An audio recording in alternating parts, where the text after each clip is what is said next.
시편 59편 표제를 보면은 믹담시 이렇게 되어 있습니다. 믹담은 지난번에도 말씀드렸지만 마음에 새기는 시, 그리고 황금시 이렇게 이야기를 합니다. 그만큼 이 59편도 우리들에게 참 교훈을 주는 좀 중요한 시편이 되겠습니다.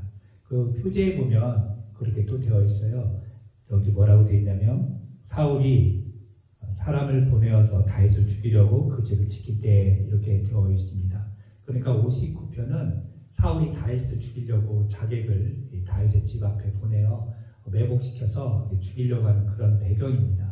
그런 것을 알기 위해서 사무엘상 19장 우리가 좀 볼 필요가 있습니다. 19장 내용은 그렇습니다. 다윗이 블레셋과 싸워서 이겨서 돌아왔을 때에 이 사울이 다윗의 그 모습을 보고 시기가 나서 단창으로 이 다윗을 죽이려고 합니다. 그때 다윗이 그 자리를 피해서 어디로 가냐면 자기 집으로 도망을 갑니다. 도망을 간 것을 또 사울이 알아서 사람들을 보내서 이제 다윗을 죽이려고 합니다. 그때에 그런 위기가 이제 왔을 때에 쓴 시인데 그때에 누가 도와주냐면 사울의 딸이자 이 다윗의 아내인 미갈이 그 사실을 알고서 다윗을 창으로 달아서 내리고 그 다윗의 침대에는 그 염소 털로 이렇게 위장을 하고 거기에 자는 것처럼 그렇게 해서 다윗이 그 자리를 모면하는 그런 내용입니다. 그러니까 좀 급박하고 위기가 찾아오는 그런 상황 속에서 59편을 기록했던 것입니다. 그래서 이제 우리가 오늘 한 세 가지 정도로 좀 살펴보려고 합니다. 먼저 1절에서 5절 내용입니다. 거기에는 다윗의 답답함을 호소하는 그런 내용이에요. 속에 있는 말을 시원하게 하나님 앞에 토로하는 급박한 상황이고 절박한 상황이고 위기의 상황이지만 다윗이 그 속에 있는 말을 아주 속 시원하게 원수에 대해서 멸해달라고 심판해달라고 이렇게 속 시원하게 기도하는 장면이 되겠습니다. 다윗이 지금 원수들이 사울이 보낸 그 원수들이 자기 집 앞에 왔다는 것을 알았어요. 그래서 사실은 다윗이 그들을 싸워 이길 수도 있어요. 왜냐하면 다윗이 싸움을 못하는 사람이 아니에요. 우리가 이미 살펴보았지만 알고 있지만 사무엘상 17장에 누구 이야기가 나와요? 다윗과 골리앗이 나옵니다. 다윗이 골리앗을 쳐서 이겼어요. 이 온기가 대단하죠. 그리고 18장에는요 어떤 내용이냐면 사울이 다윗을 또 죽이려고 괴략을 세우는 거예요. 블레셋 사람한테 가가지고 표피 100개를 배워라. 남자의 표피를 100개를 배우면 내가 너를 사이로 삼겠다. 그래서 다윗이 그 몇 부하들과 함께 블레셋 쳐들어가서 200명을 죽입니다. 200명을 죽여서 그 수에 맞게 남자의 표피를 가지고 오게 되는 거예요. 그러니까 다윗이 그 싸움을 못하는 겁쟁이가 아닙니다. 그런데 오늘 성경에서 보면 오늘 사무엘상 19장 그 내용에 보면 다윗이 그 적들 앞에서 사울이 보낸 그 자객들 앞에서 두려워하는 그런 모습이 있어요. 물론 맞서 싸울 수도 있었겠지만 어떻게든 그 상황을 싸우지 않고 모면하고 싶었던 거예요.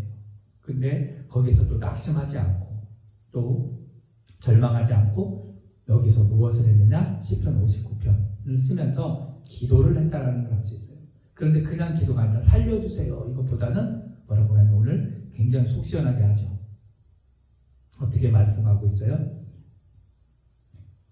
하나님 그들을 멸하십시오. 그렇게 이야기했대요. 그죠? 모든 나라들을 벌하시고 악을 행하는 모든 자들에게 은혜를 베풀지 마시옵소서. 한마디로 그 원수들을 망하게 해달라고 심판해달라고 이렇게 강력하게 기도를 합니다. 자, 우리가 오늘 이 말씀을 보면서 위로와 용기와 은혜를 받습니다. 왜 그러냐면 사실은 우리가 여기 성경에서 보면 다윗이 아무런 잘못이 없다고 그러잖아요. 내 잘못이 아닙니다. 나는 허물이 없습니다. 근데 그들이 왔습니다. 그러니 그들을 좀 멸해 주십시오. 이렇게 이야기하거든요. 자, 근데 우리는 이 기도를 보면서 다윗이 이런 기도를 할 수 있었을까? 라는 생각을 해보는 게 왜 그러냐면 우리는 보통 원수들에 대해서 생각하면 어떤 말씀이 떠오르냐면 예수님 말씀이 떠올라요. 예수님 뭐라고 그랬어요? 원수를 사랑하라. 원수를 사랑하라고 그랬으니까 이 원수 망하게 해달라고 하는 기도가 나올까요? 안 나올까요? 그 기도를 하려고 하면 맞아. 예수님이 원수를 사랑하라고 했는데 우리는 핍박하는 자를 위하여 그들을 위하여 불쌍한 여겨달라고 기도를 해야 되는데 다윗을 보니까 원수들이 망하게 해달라고 기도를 하네. 그러니까 위로가 되는 거예요.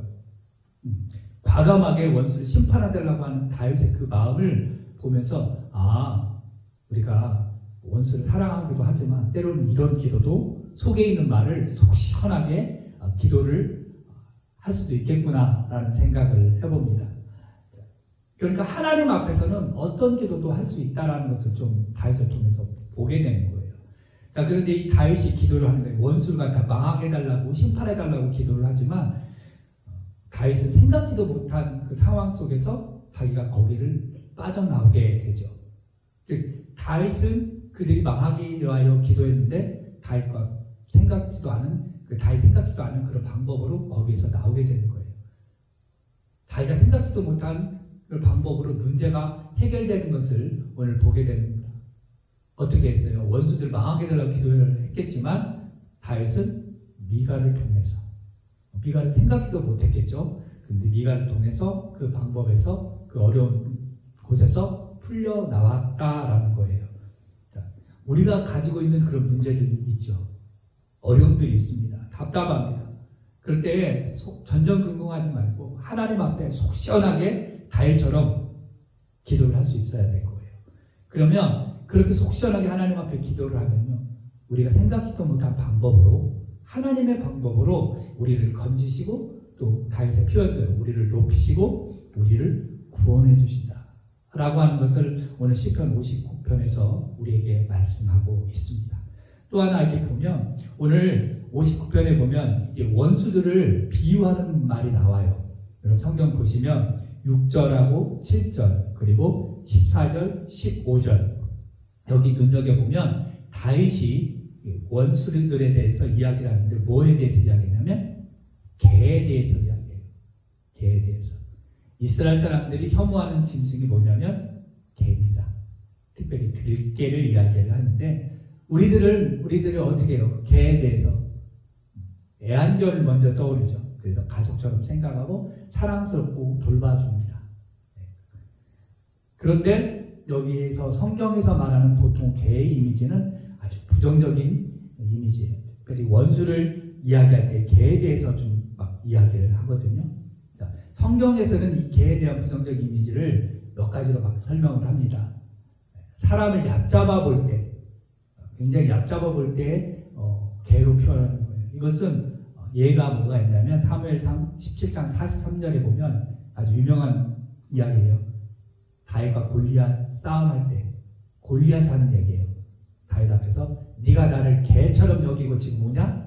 굉장히 네가 나를 얕잡아 보는구나. 이런 표현으로 개라는 표현을 합니다. 그리고 자기를 굉장히 비하할 때도 이 개라는 표현을 써요. 이게 어디에 나오냐면 사무엘하 9장 8절에 무비보셋이 다윗 앞에서 이야기를 하는 거예요. 죽은 개와 같은 나를 어떻게 이렇게 나를 선대하십니까?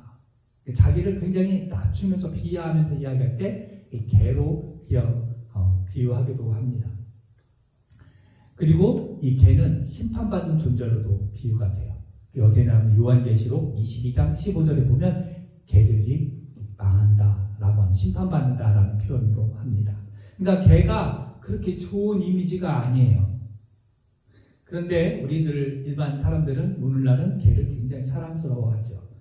어쨌든 간에 이 개로 비유된 이 원수들이 주변에 있다라는 것을 우리 이야기를 해주고 있어요.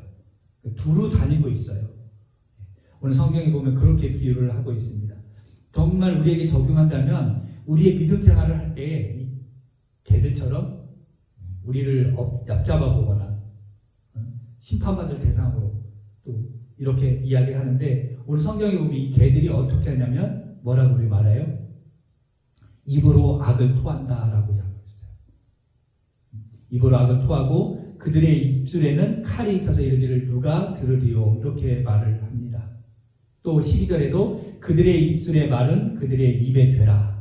그러니까 원수들이 우리 주변에서 먹을 것을 찾아다니는 그 개처럼 서성이면서 말로써 우리를 괴롭히고 힘들게 한다라는 거예요. 우리가 믿음 생활 열심히 하려고 할 때 야, 너 그렇게 열심히 해서 그게 되겠니? 그러지 마. 그냥 적당히 신앙생활을 해 라고 이야기할 말로 우리를 시험 들게 하고 어렵게 하는 사람들이 있다라는 거예요. 그럴 때 우리가 어떻게 해야 돼요? 맞서 싸울까요? 그러지 않고 하나님 앞에 조용히 솔직한 이야기로 기도를 다윗처럼 해야 되는 거예요. 그런데 우리가 또 한 번 더 나아가서 우리가 그 개 같은 원수 같은 말을 우리가 할 때도 있을 수도 있다라는 거예요. 내가 나는 죄가 없다 이렇게 생각할 것이 아니라 어쩌면 나도 다른 사람들에게 이 성경이 표현한 대로 이 불술로 범죄하는 그 죄를 범하는 개와 같은 말을 하고 있지는 않을까. 이것도 한번 우리가 점검을 해봐야 됩니다. 어쨌든 주변에 분명히 내 가족 중에서 내 친구 중에서 심지어는 우리 교회 안에서 입술로 우리에게 범죄하는 원수들이 있을 수 있다는 거예요. 그들을 향하여 우리가 대항할 것이 아니라 하나님 앞에 솔직하게 그 심정을 토로하면서 하나님 도와달라고 그렇게 기도를 해야 되고, 혹시라도 내가 입술로 그렇게 범죄할 때는 하나님 나의 입술을 정결케 해주시고 깨끗게 해달라고 하나님 앞에 그렇게 기도를 해야 되는 것입니다. 늘 그러니까 꼭 상대방만, 원수만, 내 이웃만 적응할 것이 아니라 나도 이 말씀을 통해서 적응해 봐야 된다라는 거죠. 그리고 이제 마지막으로 이렇게 원수들에 대해서 이야기를 하면서 결국에는 뭐냐? 하나님을 찬양합니다. 9절하고 10절 그리고 16절, 17절에서 이렇게 하는 다윗이 하나님을 찬양하는 거예요. 다윗이 그 어둠의 시간들을 지내면서 하나님을 바라봅니다. 그리고 오늘 성경에 보면 아침을 맞이하면서 그 끝없는 사랑, 하나님의 그 끝없는 사랑, 그 인자를 찬양합니다. 16절에 나는 주의 힘을 노래하며 아침에 주의 인자하심을 높이 부르리오니 주는 나의 요새시며 나의 환난 날의 피난처이시니이다. 아마 밤에 집에서 있을 때 자객들이 지금 집을 둘러싸고 있는 걸 알았잖아요. 얼마나 그 긴 시간이었을 거예요. 근데 아침을 기다립니다. 그리고 거기를 탈출하고 나왔을 때 그 아침에 하나님의 인자를 찬양하면서 하나님이 나의 힘과 나의 요새와 나의 피난처입니다 라고 하나님을 찬송하는 거예요. 지금 다윗처럼 우리 삶 가운데도 이런 어둠의 시간이 지금 계속해서 있나요? 우리를 비방하고 입술로 우리를 공격하는 원수들이 우리에게 있습니까? 낙심하지 마십시오. 힘과 요새와 피난처 되시는 하나님께서 우리를 지키시고 또 우리가 다윗처럼 그 하나님을 바라보아야 되는 거예요. 분명히 어둠의 시간이 지나고 반드시 아침이 옵니다. 하나님의 인자하심을 찬양하는 아침의 시간이 온다라는 거예요. 그래서 하나님께서 끊임없이 일하시고 우리를 도우신다라는 사실을 우리가 기억할 때에 낙심할 필요가 없다라는 거예요. 물론 답답하고 힘든 상황 속에서 우리는 기도합니다. 우리 속에 있는 말, 정말 남들이 들으면 어떻게 저런 말을 하지? 라고 할 정도로 우리가 힘든 말을 속에 있는 그 답답한 심정을 하나님 앞에 솔직하게 털어놓을 수 있을 때 하나님께서 그 기도를 바로 들어주셔서 바로 처리해 주시지는 않을 때도 많아요. 여전히 우리가 기도하는 상황 속에서도 분명히 주변에서는 계속해서 우리에게 힘듦이 있고 어려움이 있고 우리를 비방하는 사람들이 계속해서 있다라는 거예요. 우리가 기도하는 그 순간에도. 그러나 우리가 그때마다 낙심하지 않고 두려워하지 않고 하나님을 바라보아야 되는 거예요. 다윗이 하나님을 바라본다라고 이야기했잖아요. 그랬을 때에 우리가 그 하나님께서 우리를 높이 드시고 우리를 구원해 주시고 우리를 보살펴 주신다는 것을 오늘 말씀하고 있습니다. 오늘 하나님께서 말씀해 주실 때에 뭐라고 또 다윗이 이야기하냐면 죽이지 말아달라고 이야기하죠. 뭐라고 말해요? 죽이지 말아달라고. 서서히 죽여달라는 거예요. 한 번에 죽이면 사람들이 기억을 못하니까 서서히 천천히 13절에 진노하심으로 소멸하시되 없어지기까지 소멸하사 천천히 없어져달라는 거예요. 11절에 그들을 죽이지 마소서, 죽이지 말아달라고. 이 말은 뭐냐면 빨리 죽이지 말고 소멸하기까지 천천히. 그래서 사람들이 기억할 수 있도록 그렇게 기도하는 거예요. 하나님께서는 우리를 그렇게 구원하시고 도우신다라는 거예요. 우리 59편에서 다윗이 기도했습니다. 하나님 도우시고 하나님 나의 힘이시고 요새시고 피난처십니다. 내가 아침에 주의 인자하심을 찬양합니다라는 것처럼 우리도 하나님을 찬양하는 하나님 바라보는 믿음의 사람들이 되기를 주님의 이름으로 축원합니다.